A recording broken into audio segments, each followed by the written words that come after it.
Chicos, el día de hoy vamos a seguir con nuestra explicación de adaptaciones y es un tema bastante importante que tiene que ver con la dinámica de la naturaleza. Entonces, lo que vamos a ver el día de hoy se denominan relaciones ecológicas. Cuando hablamos de las relaciones ecológicas, hacemos referencia a todas las relaciones que pueden presentar los organismos dentro de un ecosistema, dentro de un determinado hábitat y que se pueden dar de una forma entre la misma especie o entre diferentes especies. Entonces, vamos a iniciar con la explicación de lo que serían las relaciones intraespecíficas. Cuando hablamos de relaciones intraespecíficas, hacemos referencia a relaciones entre individuos de la misma especie en un determinado ecosistema. Pueden ser beneficiosas, ¿sí? Si favorecen a la cooperación entre los organismos, o también pueden ser perjudiciales si provocan la competencia entre ellos mismos. Vivir en grupo tiene muchos costos, ¿sí? Como beneficios. Y una especie desarrollará un comportamiento social al menos que los beneficios de hacerlo sobrepasen los costos. Entonces, cuando hablamos de esas relaciones intraespecíficas, podemos hablar de relaciones que nos crean beneficios, pero a la vez nos pueden crear desventajas, ¿cierto? Dentro de los beneficios, ¿cuáles son los que encontramos? Entonces, la habilidad para detectar, repeler y confundir a los depredadores. Otro de los beneficios sería la eficiencia de caza o la habilidad para localizar recursos alimenticios. Las ventajas derivadas del potencial por la división del trabajo dentro del grupo, es decir, que puede ser beneficiosa porque cada uno se va a repartir una tarea específica para realizar.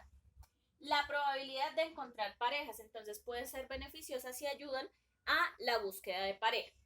En términos de desventajas, ¿por qué serían, digamos que perjudiciales? La competencia dentro del mismo grupo por los recursos limitados, ¿cierto? El riesgo de infección por enfermedades contagiosas, es decir, si en el hábitat existe una enfermedad específica, cabe el riesgo, la posibilidad de que las especies se contagien.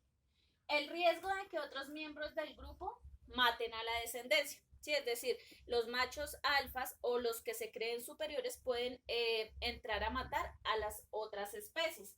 El riesgo de ser detectado por los depredadores. Entonces, estos serían los costos-beneficios que traen estas relaciones intraespecíficas. ¿Cómo es la subdivisión de estas relaciones intraespecíficas? Entonces, podemos hablar de relaciones intraespecíficas que favorecen la cooperación, porque existe mayor facilidad para la obtención de alimento, para la defensa, para la reproducción y para el cuidado de sus crías. Y también existen las que provocan la competencia entre los organismos de la misma especie. Cuando hablamos de que favorece la cooperación, podemos hablar de que existen 4 tipos de relaciones: relaciones familiares, relaciones gregarias, relaciones estatales y relaciones coloniales. Dentro de las relaciones familiares podemos encontrar parentales, monógamas, polígamas, matriarcales, patriarcales, filiales, que ya las vamos a explicar. Dentro de las coloniales están colonias homorfas y heteromorfas. Y dentro de las que provocan la competencia como tal, entonces están las que entran a competir por los recursos, la reproducción y la dominancia social o por el territorio como tal. Entonces, vamos a iniciar con las relaciones de cooperación, es decir, que existe una ayuda mutua entre los organismos. Entonces, relaciones familiares serían las primeras. Estas relaciones son relaciones que se dan o se establecen entre progenitores y su descendencia, ¿cierto? ¿Y cuál es su finalidad? La reproducción y el cuidado hacia sus hijos o hacia sus crías. Primera relación familiar se denomina parental monógama. ¿Qué quiere decir? Que un macho y una hembra, ¿cierto?, tienen a sus crías y ese macho y esa hembra tienen una única pareja durante toda su vida. ¿Sí? A eso se le denomina una relación monógama, cuando yo tengo una sola pareja, ¿listo? Y esa sola pareja se encarga del cuidado de sus progenitores, de su descendencia, perdón. Ejemplo, la mayoría de las aves. Relación parental polígama, ¿sí? Es cuando un macho, ¿cierto?, tiene muchas hembras, es decir, que ya no solo selecciona una pareja para toda su vida, sino que tiene muchas hembras alrededor de su ciclo vital. Entonces es un macho con muchas hembras. Ejemplo, los ciervos y los leonas. Relación matriarcal es cuando la hembra o la mamá es la que se encarga del cuidado de sus hijitos, de sus crías, ¿cierto? Entonces es un ejemplo muy claro de todos los arácnidos. Relación patriarcal, como su nombre lo dice, es cuando el papá es quien se encarga de ese cuidado de las crías o de sus hijos. Un ejemplo muy claro es el caballito de mar. Relaciones filiales. Cuando hablamos de relaciones filiales, hablamos de que están formadas tan solo por los hijos que son abandonados por los padres. ¿Qué quiere decir? Todas las crías, ¿cierto? Que resultan de los progenitores, pero en un momento dado de su ciclo son abandonados, vuelven a formar otras familias. Es decir, relaciones filiales es cuando se da una relación entre los mismos miembros de la familia. Ejemplo, la mayoría de los pescados y de los insectos. Segundo grupo de relaciones que tienden al cooperativismo o a la ayuda. Relaciones coloniales, ¿cierto? ¿Qué son estas relaciones coloniales? Están formadas por individuos originados por reproducción asexual, ¿cierto? A partir de un progenitor común. Los individuos que las integran están unidos físicamente. Pueden ser todos iguales o presentar diferencias morfológicas o fisiológicas. Cuando hablamos de relación colonial, una colonia quiere decir una unión de muchos individuos que garantizan su supervivencia. ¿Listo? Entonces, el ejemplo más claro es el ejemplo de los corales, ¿sí? Ellos son organismos que tienden a vivir muy unidos para adquirir todos los recursos necesarios y poder sobrevivir. Esas colonias pueden darse de dos tipos, de maneras homorfas o de maneras heteromorfas. Cuando hablamos de homorfas, hablamos de colonias formadas por individuos exactamente iguales con funciones exactamente idénticas. Y un ejemplo muy claro de eso son los corales. Colonias heteromorfas es cuando se componen de individuos diferentes por su estructura y función dentro de la colonia y cada uno puede realizar una función diferente. Entonces es muy claro una colonia heteromorfa en los especímenes como las bacterias, ¿sí? A pesar de que todos puedan vivir unidos, no todos son iguales y todos realizan funciones o trabajos diferentes. Tercer grupo de relaciones intraespecíficas se denominan asociaciones gregarias, ¿sí? ¿Qué son las asociaciones gregarias? Son grupos de individuos que no necesariamente deben estar emparentados, ¿sí? Es decir, no necesariamente tienen que ser de la misma familia, que viven juntos durante un periodo más o menos largo, ¿cierto? Con el fin de ayudarse. Ejemplo, una bandada de aves migrando, es decir, una relación gregaria es un conjunto de organismos no necesariamente de la misma especie que viven en un sitio determinado por un tiempo determinado con el único fin de ayudarse, es decir, una ayuda mutua. Relaciones estatales o también se llaman relaciones sociales. ¿Cuáles son las relaciones estatales o sociales? Es cuando en una manada, ¿cierto? En un grupo de organismos, los trabajos tienen una subdivisión y existen unas jerarquías de poder, ¿sí? Es decir, existen unos que tienen más poder, otros que tienen menos poder, o existen organismos que se dividen las funciones de sus trabajos. Entonces, un ejemplo coloquial, unos se encargan de la cacería, otros se encargan de la reproducción, otros se encargan de cuidado de las crías, así en varias comunidades. Entonces, un ejemplo claro entonces es la organización de las hormigas. Una es la hormiga reina, ¿cierto? La otra es la hormiga macho.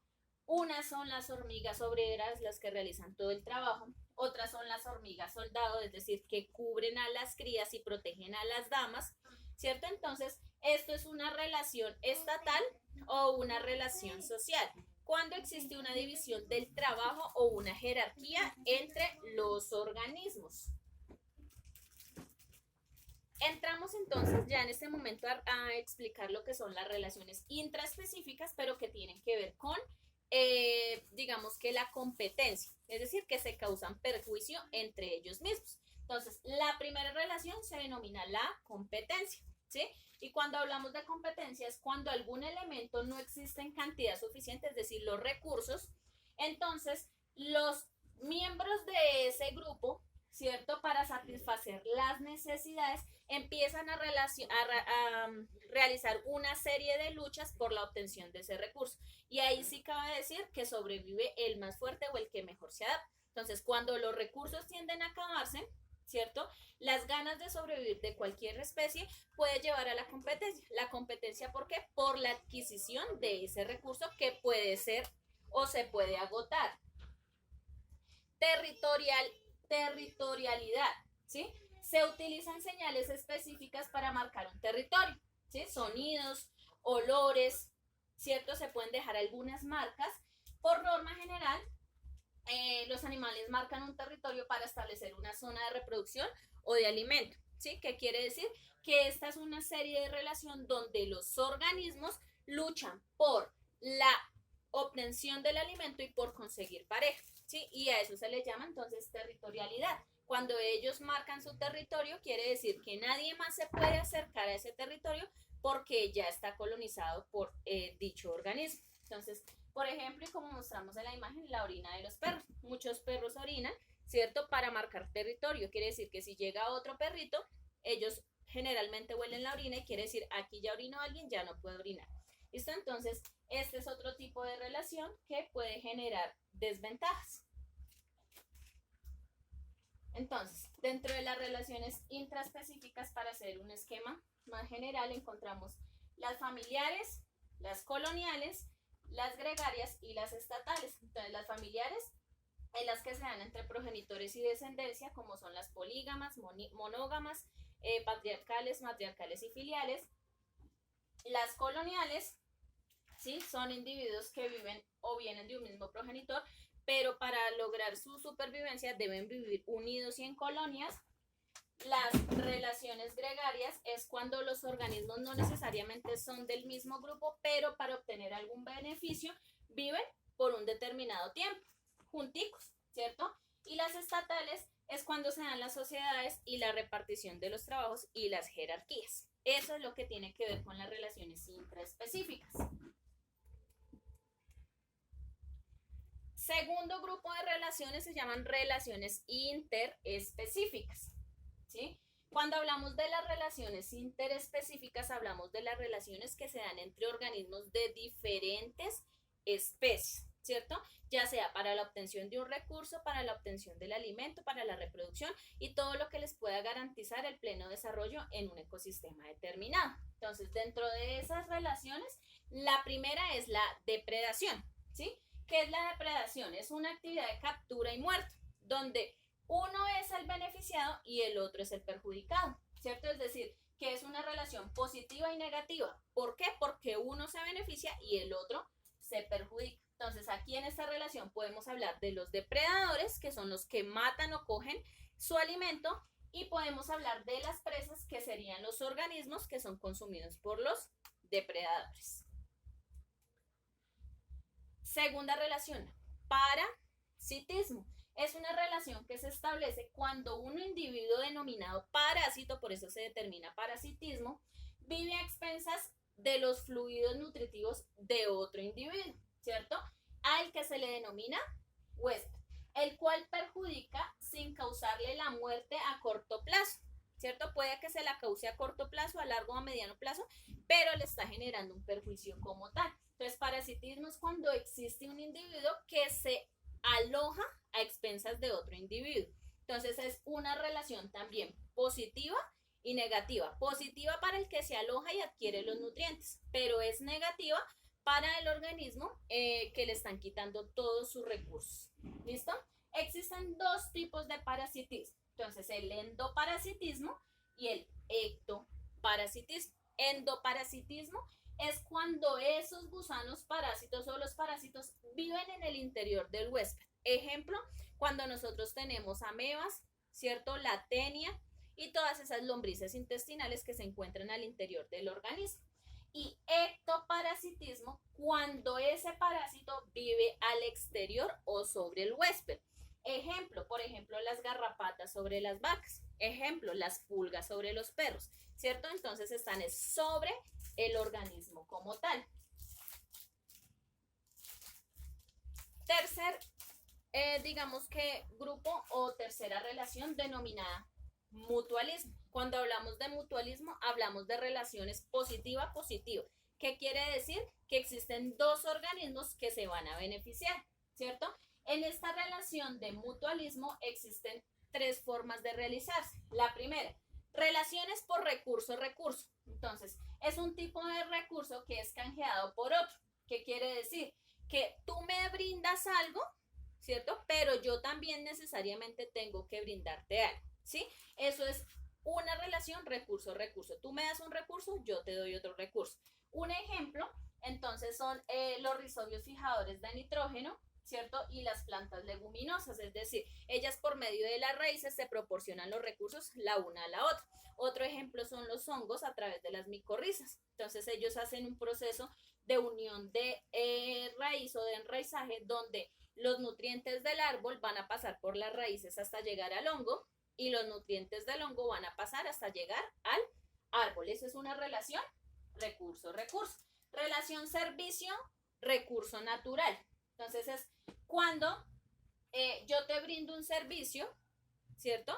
Pero aparte de ese servicio, entonces tú también me vas a brindar a mí un recurso natural para todo mi proceso biológico. Entonces un ejemplo es la polinización, donde el néctar y el polen es intercambiado por el servicio de dispersión del polen de la planta.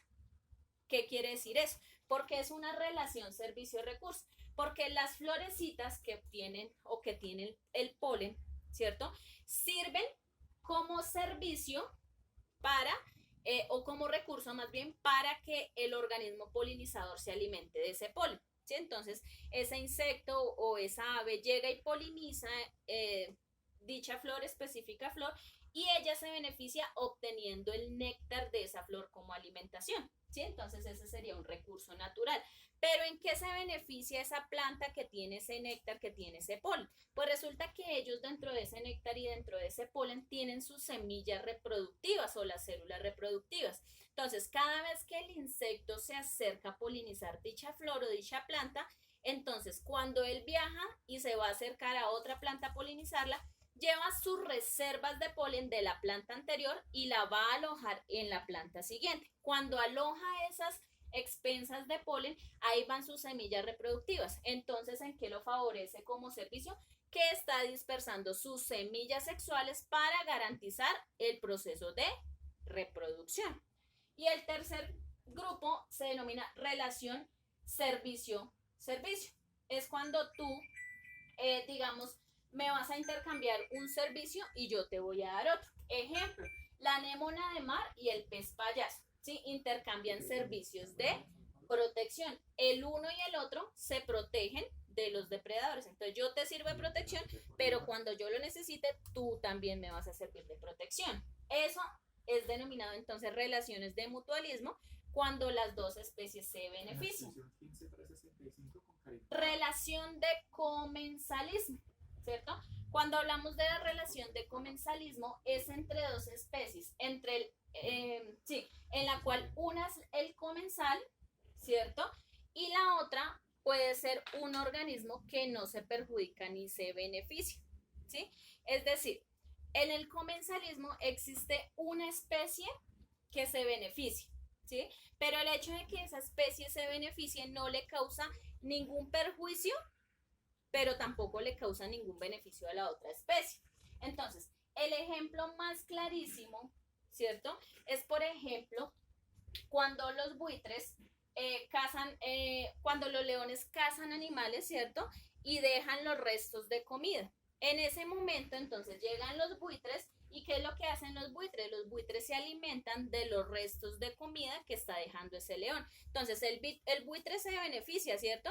Porque está obteniendo el alimento. Pero el león ni se beneficia ni se perjudica si el buitre se está comiendo las sobras que él ya no se quiso comer, ¿sí? Entonces, eso es una relación de comensalismo, donde una especie se puede beneficiar y la otra ni se beneficia ni se perjudica.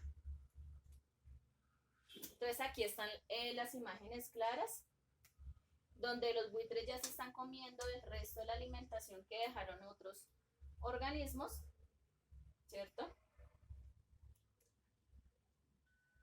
Siguiente relación denominada también competencia. En las relaciones interespecíficas también se da la relación de competencia.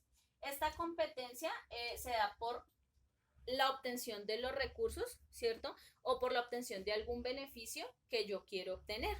Entonces, esta competencia se puede dar por explotación, que es cuando una de las especies consume más eficientemente un recurso y por ello reduce su disponibilidad para el resto de las especies, ¿cierto? Entonces, eso es por explotación. Cuando unos más sagaces, más vivos, cogen los recursos, los consumen todos y dejan a otras especies sin ese recurso como tal.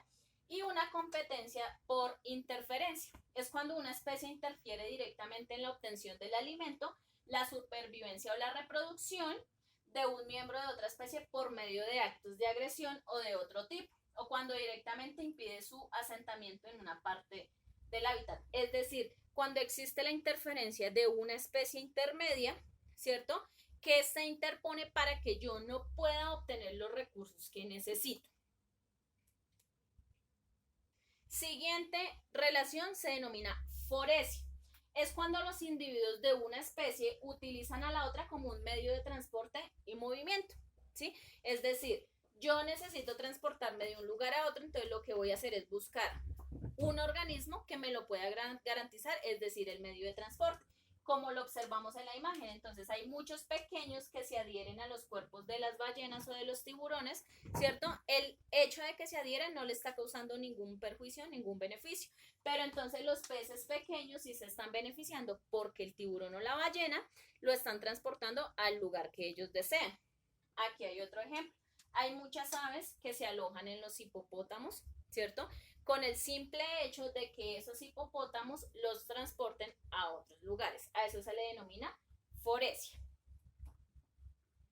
Tanatocresis, relación cuando un organismo utiliza los restos de otro para su propio beneficio. Ejemplo, los cangrejos ermitaños. Entonces, tanatocresis es cuando unos organismos utilizan los restos de otro para muchos beneficios.